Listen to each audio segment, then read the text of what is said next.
Hello everyone, চ্যানেলে আর একটা নতুন ভিডিওতে আপনাদের সকলকে জানাই স্বাগতম।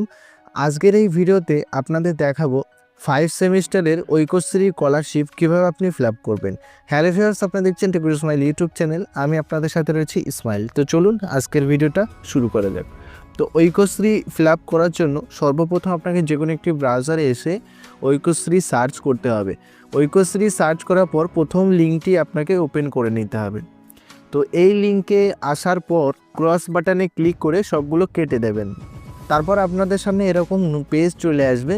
তো এখানে যদি আপনাদের আগের বছরের যে ফর্মটি রয়েছে সেটা যদি থাকে খুব ভালো কথা। সেখানে এসএসপি দিয়ে যে নাম্বারটা দেওয়া থাকবে সেটা হচ্ছে আপনাদের অ্যাপ্লিকেশান নাম্বার।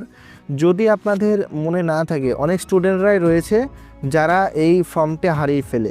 তো যদি ফর্মটা হারিয়ে ফেলেন সেই ক্ষেত্রে এখানে ট্র্যাক অ্যাপ্লিকেশানে ক্লিক করবেন। ট্র্যাক অ্যাপ্লিকেশানে ক্লিক করার পর আপনারা কী করবেন, এর আগের বছরে যে সালে আপনি ফিল আপ করেছিলেন সেই সালটা দেবেন, ডিস্ট্রিক্টটা সিলেক্ট করবেন, ফোন নাম্বারটা সিলেক্ট করবেন। আমি এখানে ফোন নাম্বারটা আগে এন্ট্রি করে নিচ্ছি।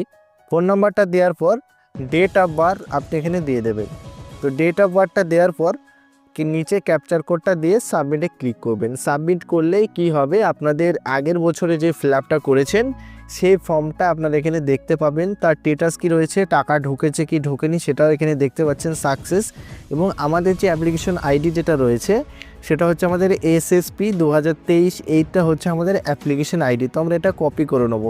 এটা তারাই করবেন যাদের ফর্মটা হারিয়ে গেছে বা হার্ড কপিটা আগের বছরে হারিয়ে গেছে, তারা এটা করবেন। আপনাদের কাছে হার্ড কপিটা থাকলে বা রেফারেন্স আইডিটা আপনারা থাকলে কি করবেন, স্টুডেন্ট প্যানেলের উপর ক্লিক করবেন। ক্লিক করার পর দেখতে পাচ্ছেন রিনিউ ইওর অ্যাপ্লিকেশন 2025-26, এখানে ক্লিক করবেন। ক্লিক করার পর আপনাদের যে অ্যাপ্লিকেশন আইডি সেটা আপনি এখানে দিয়ে দেবেন এবং আপনাদের যে ডেট অফ বার্থটি রয়েছে সেটা আপনি এখানে দিয়ে দেবেন। ডিস্ট্রিক্টটা অটোমেটিক সিলেক্ট করা থাকবে। যদি ভুল থাকে সেক্ষেত্রে চেঞ্জ ক্লিক করে আপনারা এখানে পুনরায় আপনারা ডিস্ট্রিক্টটা সিলেক্ট করে অ্যাপ্লিকেশন নাম্বার দেবেন, ডেট অফ বার্থ দেবেন এবং ক্যাপচার কোডটা দিয়ে আপনারা লগ ইনে ক্লিক করবেন। তো আমি এখানে ক্যাপচার কোডটা দিয়ে দিয়েছি এবং লগ ইনে ক্লিক করলাম। লগ ইন ক্লিক করলেই আমাদের যে রেজিস্টার মোবাইল নাম্বারটা যেটা রয়েছে সেটাতে আমাদের ওটিপি চলে যাবে। যে সমস্ত স্টুডেন্টরা মোবাইল নাম্বারটা হারিয়ে ফেলেছে বা কোনো প্রবলেম হয়েছে সেই ক্ষেত্রে সেই সমস্ত কাস্টমারের কী করতে হবে, কলেজ থেকে আগে মোবাইল নাম্বারটা আপডেট করতে হবে। তো এখানে যে মোবাইল নাম্বারটা আমার দেওয়া আছে সেই মোবাইল নাম্বারে চলে এসছে ওটিপি। তো ওটিপিটা দেওয়ার পর আমরা নিচে ক্যাপচার কোডটা দেবো এবং সাবমিটে ক্লিক করব। সাবমিটে ক্লিক করার পর কি করব, দেখতে পাচ্ছেন এখানে উইথড্রল অ্যাপ্লিকেশন। যে সমস্ত স্টুডেন্টদের কোনো ব্যাঙ্ক অ্যাকাউন্টের কোনো প্রবলেম রয়েছে বা অ্যাপ্লিকেশনটা ফ্রেশভাবে করছে তারা এখানে উইথড্র করবে প্রথম, তারপর নতুন করে ফিল আপ করবে। যারা আগের বছরে টাকা পেয়েছে, কোনো রকম কোনো সমস্যা হয়নি বা ব্যাংকের কোনো প্রবলেম নেই, টাকা ঢুকছে বা আগের বছর পেয়েছে, তারা কি করবে, রিনিউয়ালে ক্লিক করবে। তো এখানে রিনিউয়ালে আমি ক্লিক করলাম। রিনিউয়ালে ক্লিক করলে আমাদের সমস্ত ডিটেলস এখানে চলে এসছে। তো আমরা কি করব, নিচে স্ক্রল করে নেব। তো এখানে যেটা রয়েছে অ্যাড্রেস, যদি কেউ চেঞ্জ করতে চায় চেঞ্জ করতে পারে, যদি না চেঞ্জ করতে চায় তো সেই ক্ষেত্রে সাবমিটে ক্লিক করবে। অনেক ক্ষেত্রে দেখা গেছে অনেক স্টুডেন্টরা ম্যারেজের পর তাদের অ্যাড্রেসটা চেঞ্জ হয়ে যায়। তো স্কলারশিপের ক্ষেত্রে এখানে কোনো এফেক্ট পড়বে না, আপনারা সেই অ্যাড্রেসটা আপনারা রাখতে পারেন। তো এখানে সাবমিটে ক্লিক করবেন।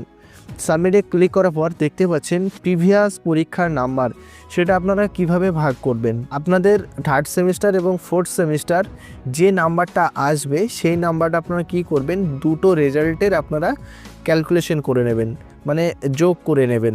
ধরেন আপনাদের দুটো সেমিস্টারে আপনাদের নাম্বার এসেছে 290, অর্থাৎ থার্ড সেমিস্টার এবং ফোর্থ সেমিস্টারে নাম্বার এসছে দুটো টোটাল মিলিয়ে 290।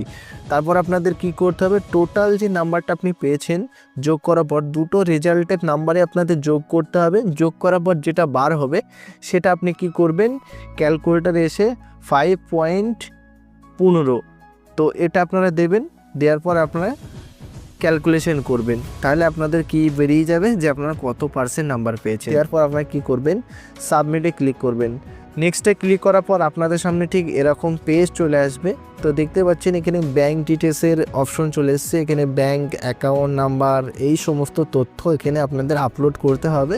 তো দেখতে পাচ্ছেন প্রথমেই যেটা রয়েছে সেটা হচ্ছে আপনাদের ব্যাঙ্ক পাসবুকের প্রথম পৃষ্ঠা আপলোড। তো এখানে ব্যাঙ্কের যে পাসবুক রয়েছে সেটা আপনাকে আপলোড করতে হবে।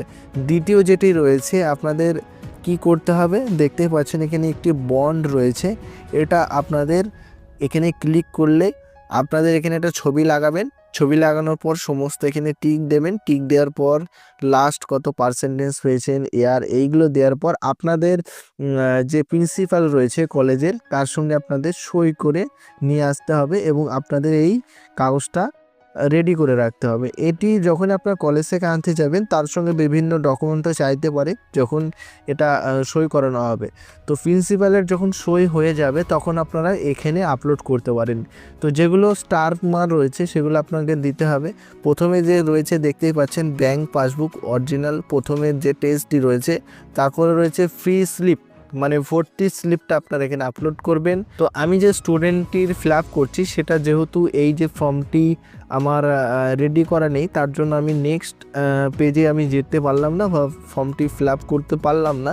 অবশ্যই আপনাদের এই যে ফর্মাটটি রয়েছে এটা আপনারা রেডি করে নেবেন এবং রেডি করার পর এই যে ইনস্টিটিউট ভেরিফিকেশন ফর্ম এটা আপনাদের যখন প্রিন্সিপাল দিয়ে দেবে তখন আপনারা ফর্মটা ফিল আপ করবেন। তো যে সমস্ত স্টুডেন্টরা এটা রেডি করেছেন তারা এটা কি করবেন, আপলোড করবেন, নেক্সট করবেন, সাবমিট করলে আপনাদের ফর্মটা ফিল আপ হয়ে যাবে। এতটুকুনি জাস্ট এটাই হচ্ছে লাস্ট স্টেজ। তো লাস্ট স্টেজে আপনাদের এইগুলো আপনাদের দিতে হবে। তো আশা করি আজকের এই ভিডিওটা আপনাদের একটু পছন্দ হয়েছে। আজকের এই ভিডিওটা যদি আপনাদের একটু পছন্দ হয় অবশ্যই আমাদের চ্যানেলটি লাইক, শেয়ার, কমেন্ট এবং সাবস্ক্রাইব করতে ভুলবেন না। ধন্যবাদ।